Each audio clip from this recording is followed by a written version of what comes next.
What topic is one that initially might be a bit scary, but if we spend some time talking about it, perhaps we could lose some of the unease associated with it. The answer was obvious to me. It's the word tithe. Now, what is it about that word? Maybe it's because it implies a very rigid standard, 10% of your income. Yet in the Anglican Church, giving standards are only about 1 or 2% of our household incomes that go to church ministry. Our evangelical brothers and sisters have giving percentages that are much closer to the biblical standard. Why is that? Well, part of it is cultural. It's simply assumed that in many church communities, the first thing that gets allocated out of the family budget is the 10% tithe to God. Now, one of the benefits of having a close family member associated with the evangelical church is that I've gained a greater appreciation of the sincerity and the strength of their faith. From the beginning, when my cousin Terry joined the Christian Reformed Church, there was an understanding that giving was an integral part of being part of the church community, and he knew that going in. While he was initially a bit surprised when the tithe was recommended as the standard of giving, he was hesitant, but he dove in head first. His explanation was that if he didn't get used to the idea of giving, it wasn't just going to happen. And so in his first year, he made a commitment to give 5% and then increased the family proportion by 1% a year until he hit 10. And now, tithing is completely normative to Terry. When he talks about giving to church, 10% is the minimum gift on top of other stuff that he might be giving to charity.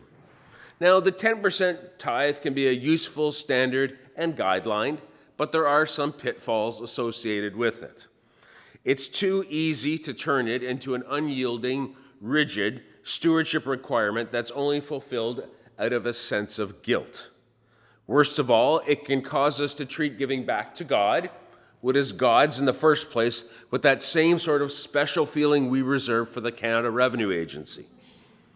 Still, it seems to me that thinking about tithing as if it was a tax misses the point. So how should we think about it?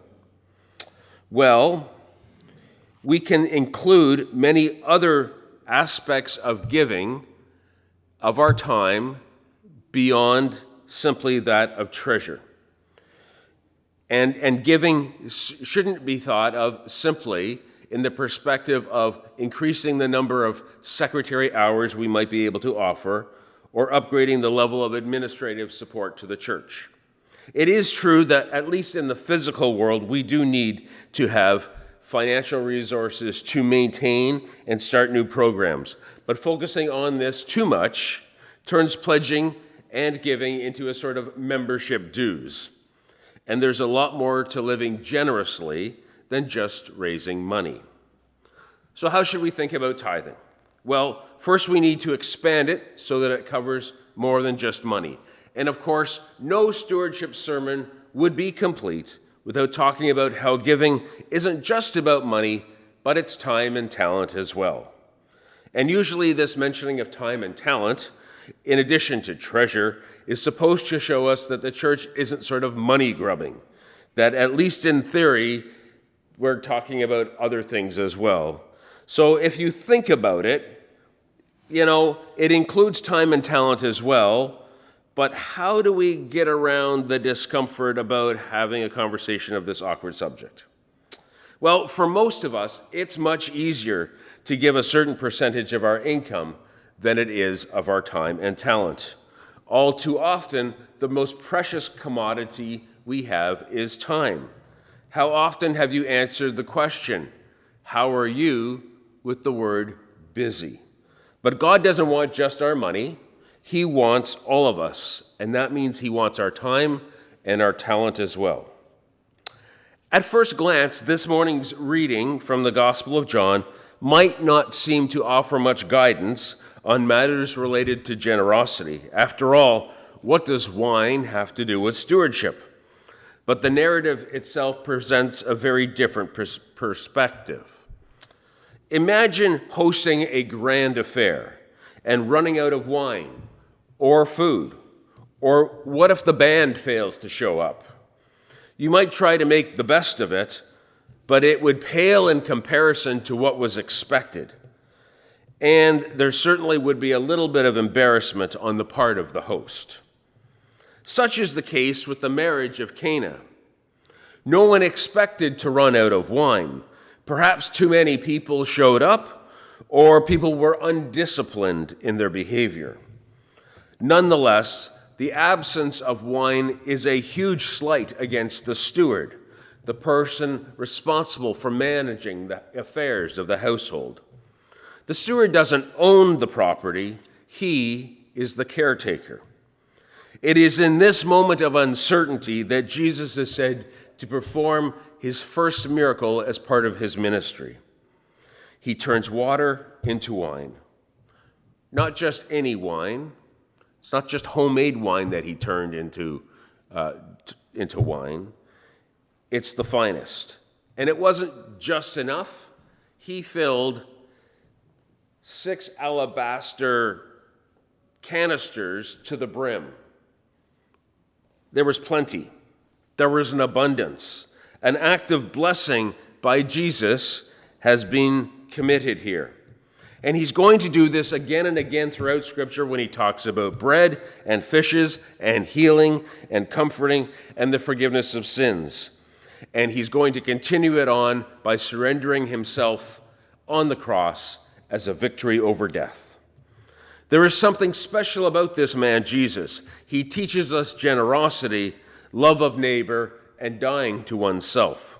So when the church talks to you about generosity or abundance or casting a net and hauling in a huge catch, it is endeavoring to emulate this very man, Jesus, who is an example that we might follow.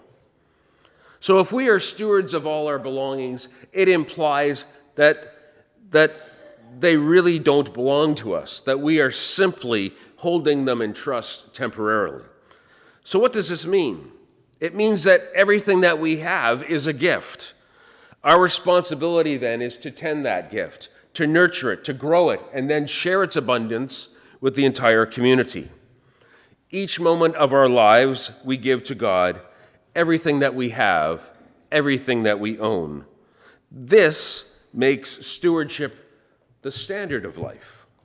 So if stewardship is the standard, what do we owe God for that free gift of life that he has given us and all its accompanying benefits?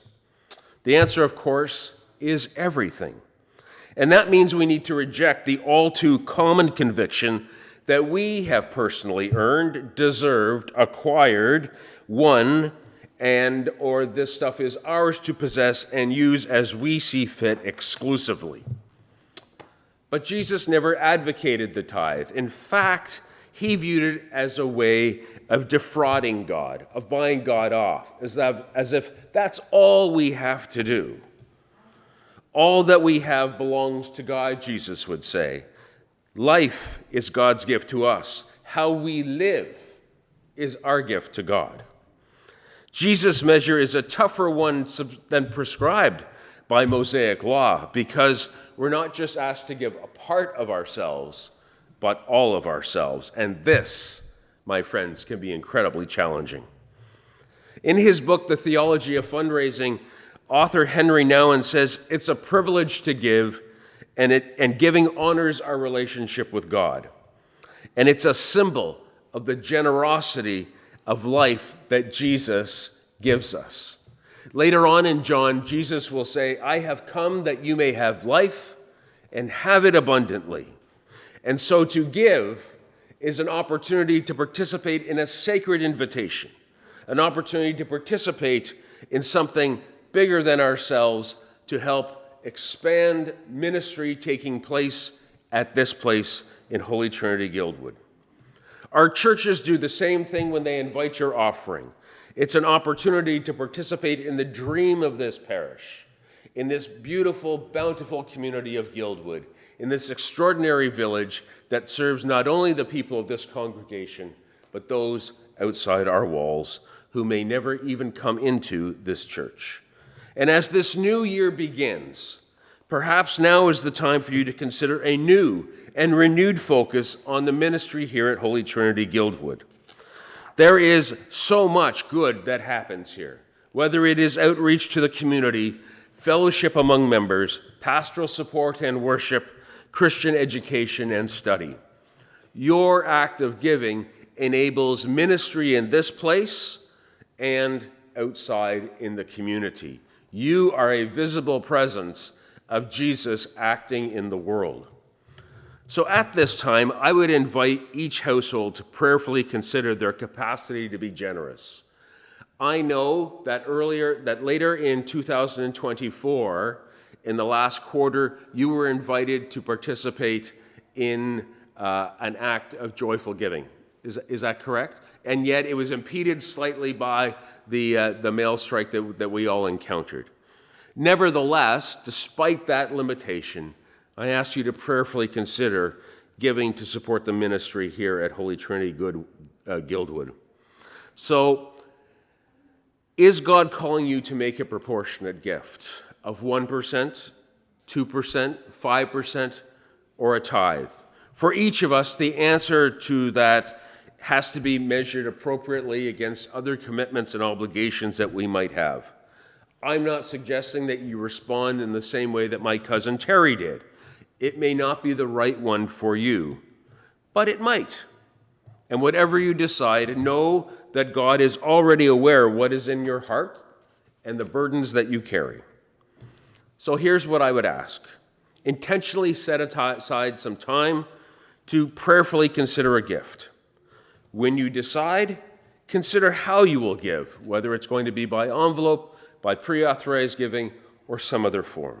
But make it regular, because the church needs the support of its members to ensure that its ministry can continue. Once you've decided on that amount, write it down and put it on a bookmark so that it is constant and present and something that you pray over on a daily basis. And then take action. Let the envelope secretary know and make a tangible effort to engage in that level of giving on a weekly or monthly basis. And if you cannot give now, if you cannot give of your treasure, I encourage you to pray. Pray for the ministry of Stephen Kierkegaard. Pray for the ministry of the lay pastoral associate is here. Find a way to engage in the ministry yourself, offering the talent that you have. We all have talent. We all have time. Find a way to contribute that. And as circumstances change, then you may be able to give of your treasure as well. And so we've come full circle in our conversation about stewardship. We've talked about tithing to discipleship, and then we've come back to stewardship. We've moved from the tithe, with its frightening demand for 10% of our income, to Jesus' even more frightening demand that we be prepared to give 100% of our life. It is my hope then, as we continue on our journey of living out Christ's challenge, that we find a way to submit as much of ourselves to Christ's ministry as possible, and that we don't find it scary but fulfilling, filled with grace and joy. And I would be remiss at this time if I did not say to you how grateful I am for the parish's participation in our annual FaithWorks campaign. Our diocesan commitment to outreach in both the Greater Toronto area and beyond.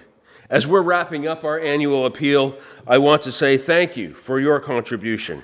Your Christmas concert is a wonderful example of community spirit, about how we engage and invite other people to be part of what's taking place here. We are all well on our way to hitting our goal of $1.5 million this year, and I thank you on behalf of those who are unable to do so themselves for your witness and generosity. It is my hope that ministry will continue to flourish in this place, and that all who worship here, those who have been here for years and those who are new to this place, feel moved to give with a generous spirit. We have been so blessed in recent years with an influx of newcomers in our diocese from faraway places. Our home is your home. This church is your church. Feel welcome because you are part of the future here. Amen.